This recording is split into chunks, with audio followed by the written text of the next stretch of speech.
Hi, in this video we'll learn how to divide complex numbers. So to divide the complex numbers, first thing we need to keep in mind is we cannot have an imaginary number I in the denominator. So what we're going to do is we're going to eliminate this imaginary number I from the denominator. To do that, I'm going to multiply this fraction by the complex conjugate of the denominator. So I'm going to multiply my fraction by the complex conjugate of 5 minus 8i. So what do you mean by complex conjugate? A complex conjugate is formed by changing the sign between the two terms in a complex number. Now, this is a complex number.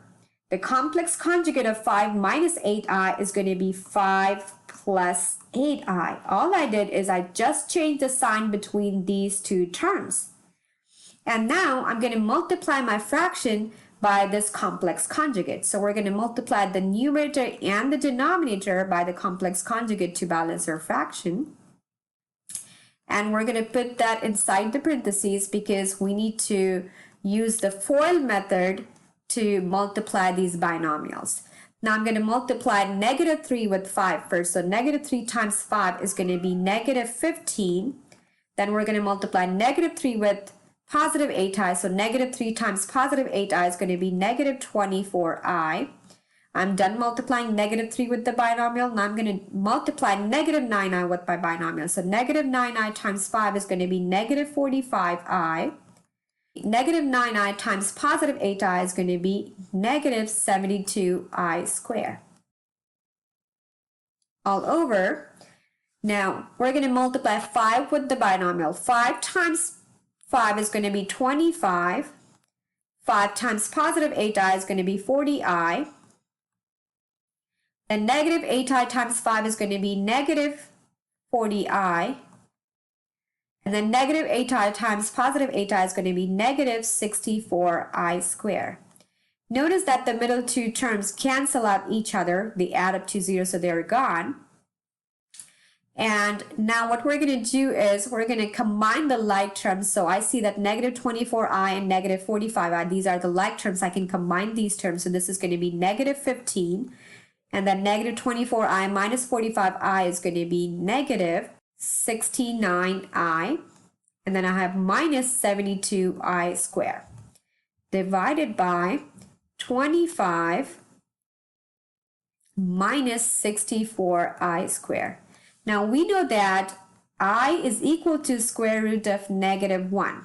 And if I square both the sides, so then this is going to be I squared is equal to the square, and the square root will cancel out each other.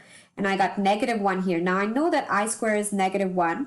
Now we're going to substitute negative 1 for I squared in our expression. So this will be equal to negative 15 minus 69i minus 72. I squared is negative 1, so we're going to put that inside the parentheses just to avoid confusion.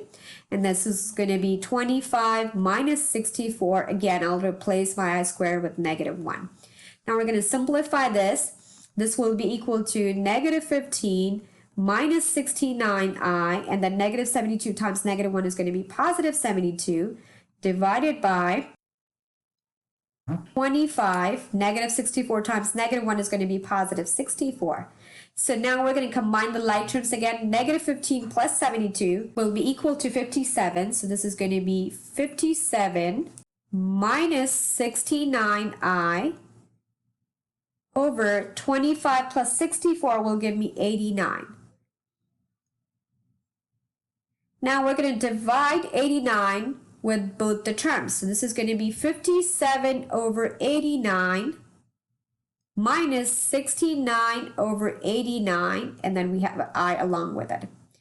And when we write the final answer, we need to keep in mind that the final answer should be in the form of a plus n minus bi. This is the general form of the complex numbers, and this a is the real part and bi is the imaginary part. Basically, a and b are the real numbers, but since we have an I with b, that makes this part imaginary part. So make sure that you put your real part first and then your imaginary part. So we have the real part first, which is 57 over 89, and then the imaginary part. So this is going to be our final answer, and we cannot reduce these fractions anymore, so that's going to be our final answer. So I hope you feel comfortable in dividing complex numbers now. That's all in this video. Thank you so much for watching. If you are new to this channel and want to see more videos on other math topics, be sure to subscribe down below and share it with your friends. See you in the next video.